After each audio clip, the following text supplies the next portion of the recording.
हैं कि आप अच्छे होंगे। आइए हम लोग जो है क्लास 10th का रियल नंबर स्टार्ट करते हैं। Class 10th chapter 1 real number introduction part. सबसे पहला टॉपिक इसमें आता है रियल नंबर। जैसा कि आप देख रहे हैं चैप्टर का नाम भी आपका रियल नंबर है। रियल नंबर क्या होता है, इन चीज़ों को पहले हम जानेंगे, उसके बाद इसमें कौन कौन से चीज़ों को पढ़ना है वो अभी हम लोग देखेंगे। यहाँ पर पहला नंबर है the group of rational and irrational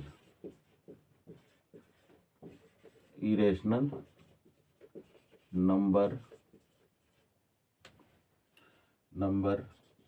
is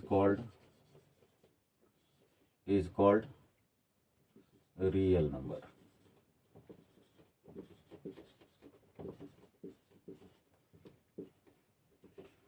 For example,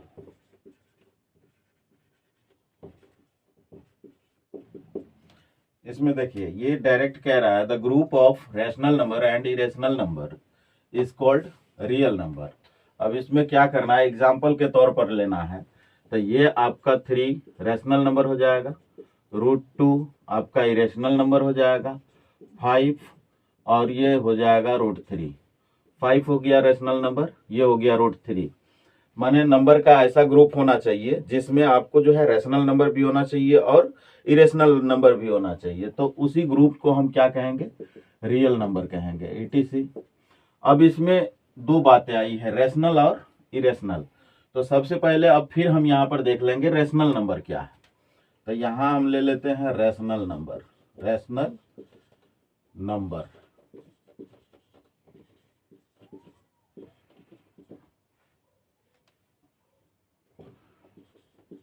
a number form of P by Q where P and Q are integer and Q is not equal to 0 is called rational number.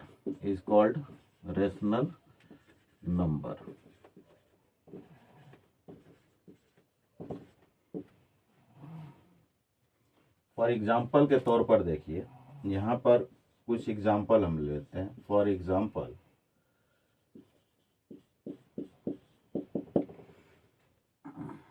3/2, 5/7, 6/9 ...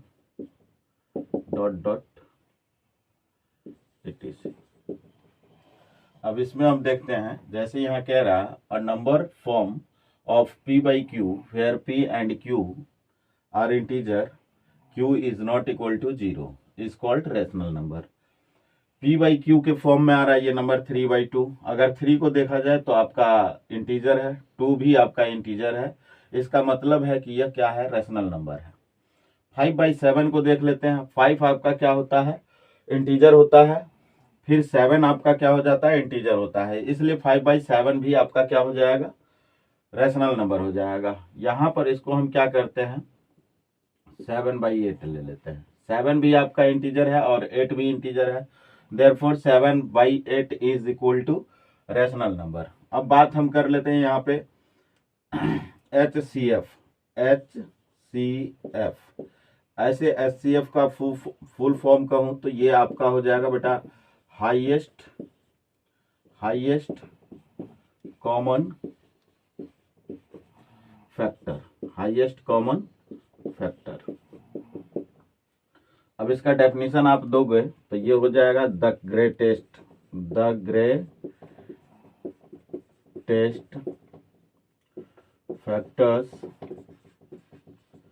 factors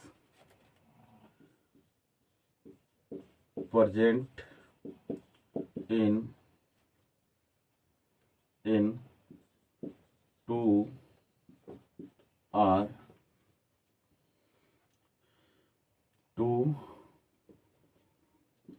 और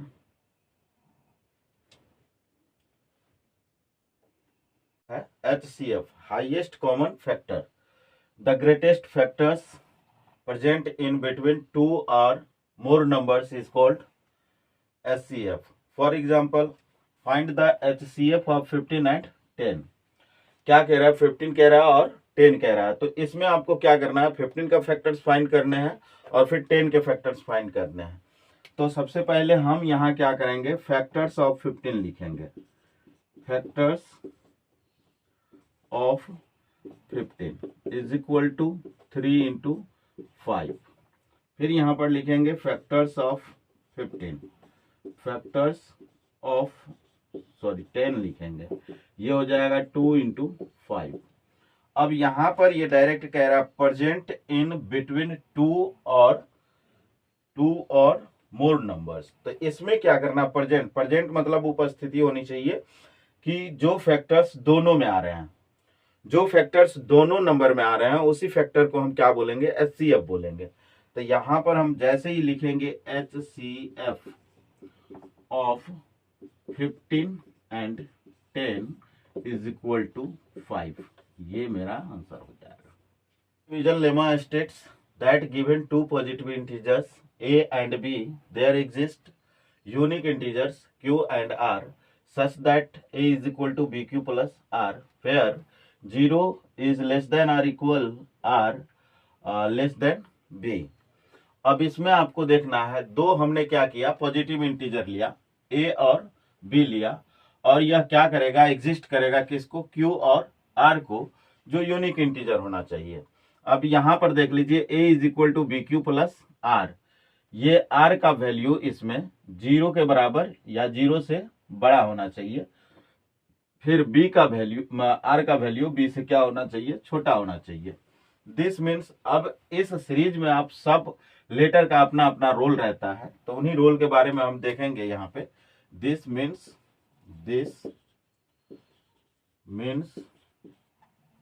a is equal to greater number, a is equal to greater number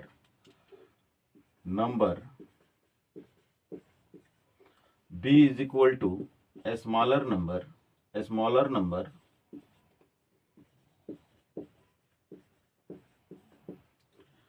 q is equal to quotient और r is equal to reminder.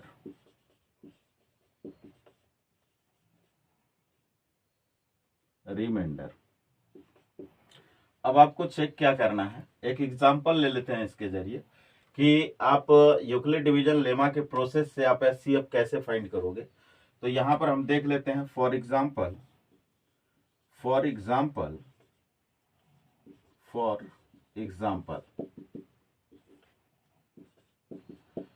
find the HCF of 15 and 130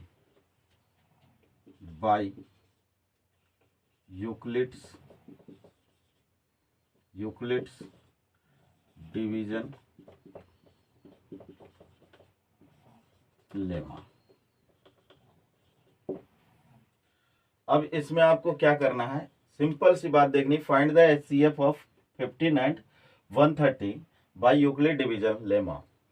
तो यहां पर जैसा कि आपने देखा a is equal to b q plus are, fair 0 is less than और equal 0 less than और equal are less than b। अब इसमें सब लेटर का अपना अपना रोल है। तो a को हमने देखा ग्रेटर नंबर, b को देखा हमने स्मॉलर नंबर, और q के देखा कोशिएंट, r को देखा हमने रिमाइंडर। तो हमें क्या करना है? अब इन दोनों नंबर में से 15 एंड 130 में से किसको देखेंगे ग्रेटर है और कौन स्मॉलर है। जो ग्रेटर है उसको हम क्या लेंगे? a लेट करेंगे, और जो स्मॉलर है उसको हम क्या लेट करेंगे? b लेट करेंगे।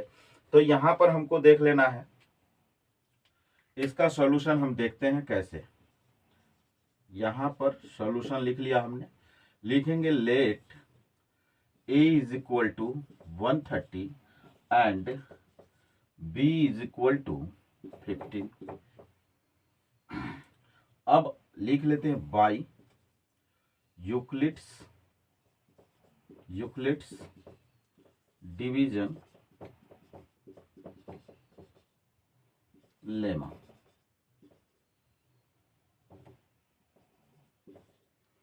अब यहां पर यूक्लिड डिवीजन लेमा जैसा कि आपने यहां देखा है a is equal to b q plus r, तो यहां ले लो a is equal to b q plus r. अब आप देख सकते हैं a का वैल्यू कितना है आपका 130 है, आप ले सकते हो यहाँ पे 130 इज इक्वल टू 15 इंटू, अब यहां पर क्या करोगे 130 में आप डिवाइड करके चेक कर लो। 130 में आप क्या चेक करोगे डिवाइड करके 130, फिर आप यहाँ पे 15 8 जा 120, आप यहाँ पे 0 और ये 1 हो जाएगा। जैसा कि इसमें देखा आपने a ग्रेटर नंबर है तो 130, b स्मॉलर नंबर है तो 15, q कोशिएंट है तो q की जगह पे 8 आएगा। तो यहाँ पर देख लो q है, यहाँ आपका 8 आ जाएगा प्लस r के जगह पे आपका 10 आ जाएगा। अब बात रही कि r is not equal to 0, यानी r इज इक्वल टू 0 नहीं हुआ है, तो यहां पर हम रख देंगे r is not equal to 0। Therefore अब आपका a का वैल्यू 15 हो जाएगा और b का वैल्यू 10 हो जाएगा। तो फिर हम अगला सीरीज करते हैं, ये हो जाएगा आपका 15 इज इक्वल टू 10 इंटू, अब यहां पर क्या करेंगे कि ये 15 रख देंगे, 10 1 जा 10 और ये 5 आ जाएगा। अब इसमें ग्रेटर नंबर 15 हो रहा है, स्मॉलर नंबर 10 हो रहा है, जिसको मैंने लिख दिया है 15 is equal to 10 into quotient का वैल्यू 1 आ रहा है, तो कोशिएंट का वैल्यू 1 ले लेंगे प्लस r का वैल्यू 5 ले लेंगे। फिर अब यहां पर हम देख रहे हैं r is not equal to 0, r is not equal to 0, therefore 10 is equal to 5 into 2 plus 0, r is equal to 0, r is equal to 0, then HCF is equal to 5, यानी b का वैल्यू यहाँ पे क्या आ गया 5 आ गया, और b का value 5 होगा तो वही HCF हो जाएगा। इसमें थोड़ा सा एक चीज मैंने छोड़ दिया था, इसको लिख लीजिए।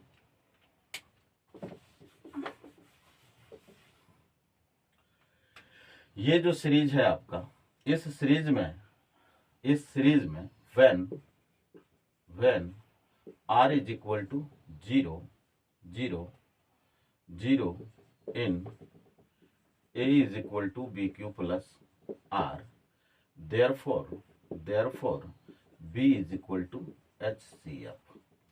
जब r का वैल्यू 0 होगा किसमें a is equal to bq plus r में, तब जाकर के है b का वैल्यू HCF हो जाएगा। जैसा कि आपने यहाँ पर देखा r का वैल्यू 0 हो गया, r का वैल्यू 0 जैसे ही होगा तो इस सीरीज में आप चेक कर लो b का वैल्यू HCF हो जाएगा, a is equal to bq plus r।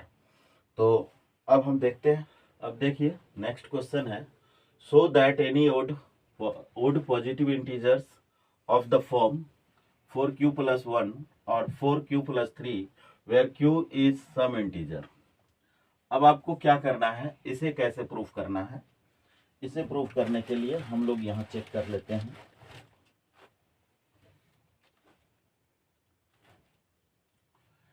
क्या दे रखा है, so that any odd positive integer of the form 4q plus 1 or 4q plus 3 where q is some integer. अब यहां पर चेक कर लेते हैं, सॉल्यूशन है इसका, let a be any positive integer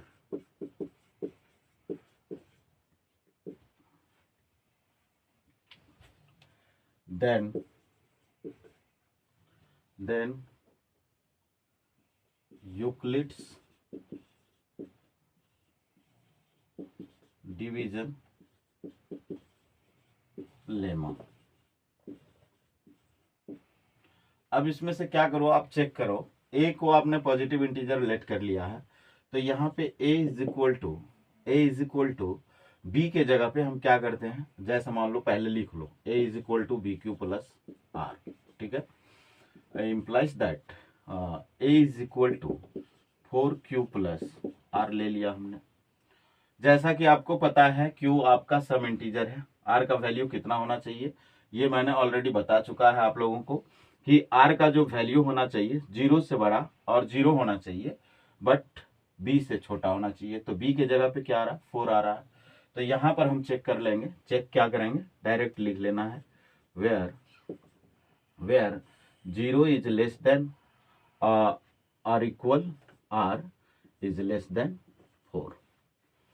तो अब आपको बारीकी से रख देना है a is equal to 4q plus 0, फिर आपको ले लेना है a is equal to 4q plus 1, फिर आपको ले लेना है a is equal to 4q plus 2, फिर यहाँ पे ले लेना है a is equal to 4q plus 3। अब इसमें क्या करना है, यहाँ पे 0 चेक कर लो, 4q प्लस 0, हम सपोज करते हैं q सम इंटीजर कोई भी नंबर आप रख लो, तो 4 इंटू 1 इज इक्वल टू 4, फिर 4 into 2 is equal to 8, 4 into 6 is equal 4 into 3 is equal to 12। यानी ये जितना हम देख रहे हैं ये क्या आ रहा है, मेरा इवन नंबर आ रहा है। देयरफॉर ये यहाँ पे ब्रैकेट में आप लिख लोगे इवन नंबर, क्या लिखोगे, इवन नंबर, और फिर आप इधर लिख लोगे 1 आ रहा है, तो ये हो जाएगा odd number.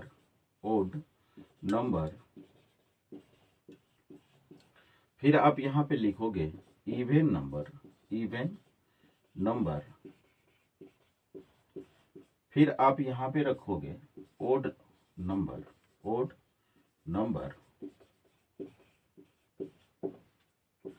therefore any odd positive integer is of the form 4q plus 1 or 4q plus 3।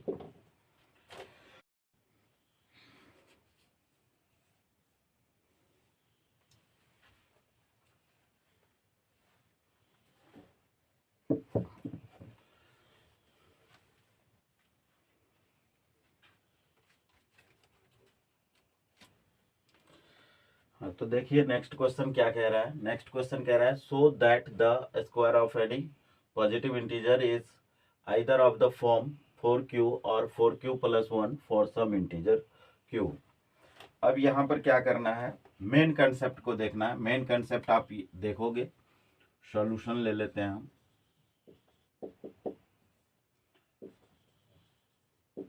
Main concept इसका आ रहा है 4a is equal to 4q plus r, ठीक है। अब यहां पर हम चेक करेंगे by Euclid's division lemma, clear. अब इसमें हम देखते हैं बाय यूक्लिड डिवीजन लेमा, तो a is equal to 4m plus r, where जहां आप लेट कर सकते हो, किसको लेट कर सकते हो, r को कितना लेट करोगे, इसमें क्लियर कट मैंने बताया था r का वैल्यू जो होता है 0 के बराबर या 0 से बड़ा, फिर r का वैल्यू जो है b से छोटा होना चाहिए, 0 से बड़ा होना चाहिए या उसके बराबर होना चाहिए, नहीं तो b से छोटा होना चाहिए। ये कंडीशन हमको याद रखने होते हैं, इसलिए यहां पर हम लिख लेंगे 0 इज लेस देन और इक्वल r लेस देन 4, यानी 1, यानी r इज इक्वल टू 0, 1, 2, 3 हो जाएगा। अब इस जगह आप क्या करोगे, a is equal to 4m plus 0 ले लिया। अब यहां पे कह रहा so that the square of any positive integer, तो ये जो इंटीजर आप लिए हो a, तो a square is equal to 4m का होल स्क्वायर।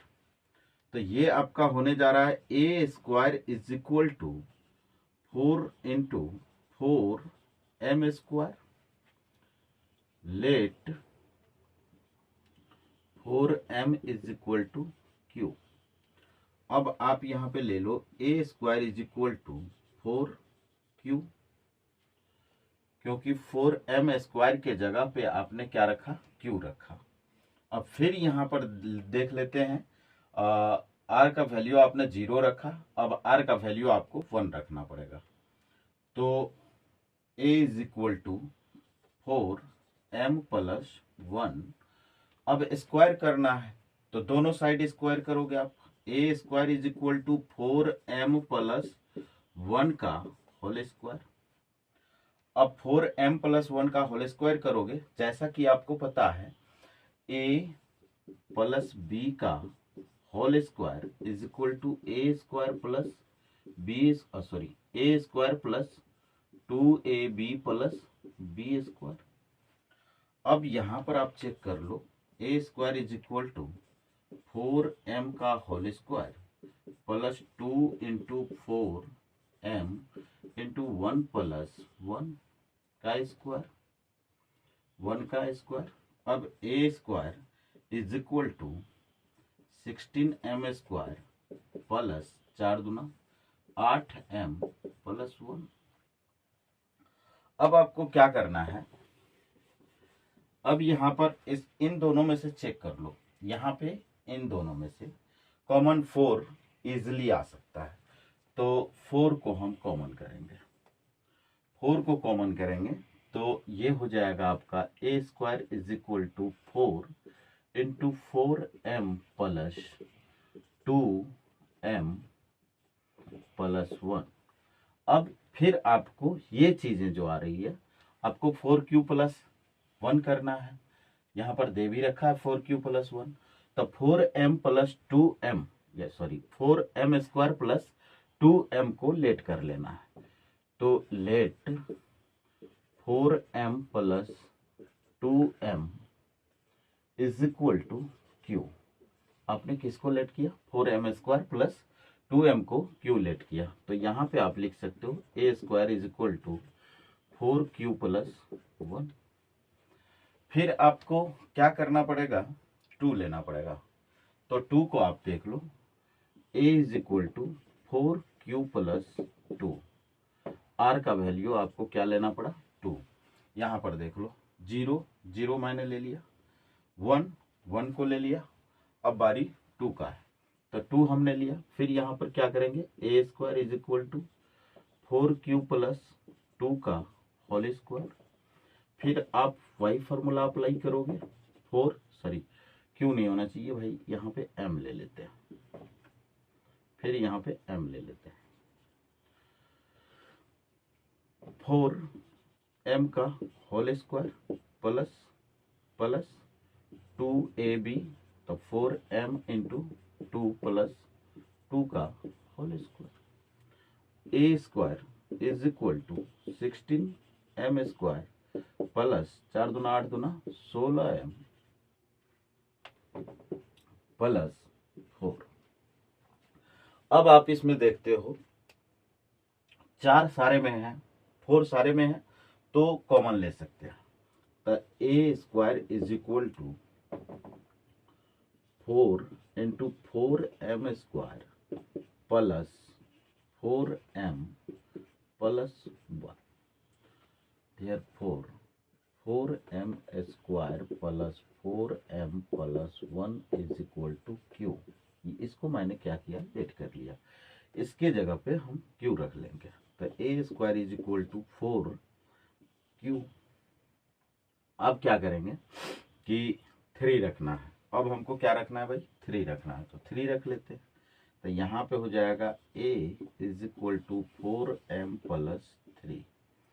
तो a square is equal to 4m plus 3 का होल स्क्वायर, यानी a square is equal to 4m का whole square plus 2 into 4m plus into 3 plus 3 का square. अब हम करते हैं a square is equal to 16m square plus 4 दूना अतिरिक्त 24m प्लस 3 तिया 9। अब आप इसमें क्या करोगे कि 8 प्लस 1 कर लो। क्या करोगे? 8 प्लस 1 कर लो। तो a square is equal to 16m square plus 24m plus 8 plus 1। इन सारे को एक साथ ले लेते हैं। तो a square is equal to, यह आपका आ जाएगा 4 into 4m square plus 6m plus 2 plus 1। इन सारे को हमको क्या लेट कर लेना है? क्यों लेट कर लेना है। तो यहाँ पे आप लिख सकते हो 4m square plus 6m plus 2 is equal to q. तो ये हो जाएगा a square is equal to 4q plus 1।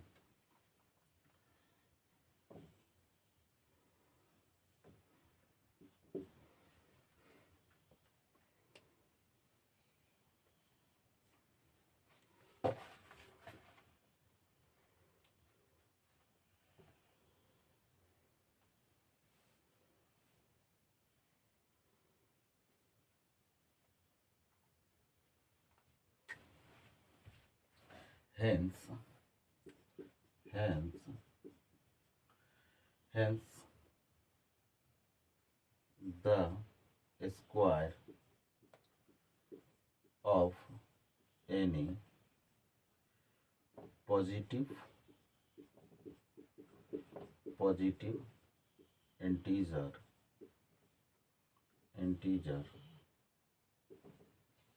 of form 4q or 4q plus 1। Clear? तो आज के लिए हम लोग इतना ही देखते हैं। ये एग्जाम्पल और कंसेप्ट हुआ। फिर हम नेक्स्ट वीडियो में एक्सरसाइज के सॉल्यूशन लेकर के आएंगे। Thank you.